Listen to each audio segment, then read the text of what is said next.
How to optimize your brain using Move Right. Hi, I'm Dr. Z. So, movement is one of the most important things we can do to help our brain, but not only our brain, but our entire body as a whole. But movement is a two-edged sword specifically for those who are dealing with concussions and traumatic brain injuries or other neurodegenerative conditions. If you don't move much at all, it slows down your recovery.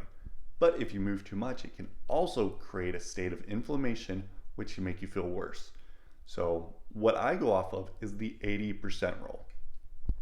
Let's say, for example, you can walk for 10 minutes and then get an increase of a headache.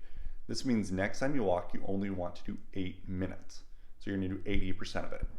And once you can do this for 3 to 5 days, at that point in time, you increase what you're doing just by a little and you make sure that you can tolerate it.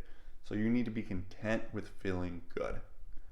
Now, because exercise is different for each person, you may notice you tolerate an exercise bike better than the treadmill versus an elliptical.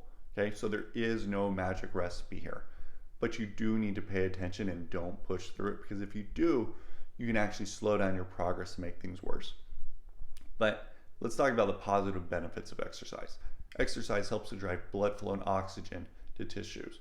It also helps your brain to produce growth factors to allow for better connections. Also, when done right, it's anti-inflammatory. Now, what they saw specifically with Alzheimer's patients, and the same thing is often true with traumatic brain injuries, is if you exercise above 30 minutes, you'll actually do worse than if you exercise below it.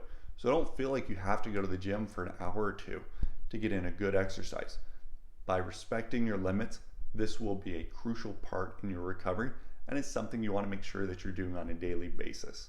Not only that, it'll help with your sleep, but start in the morning preferably. Don't do it too late. If you do it too late, it can interfere with your ability to get a good night rest.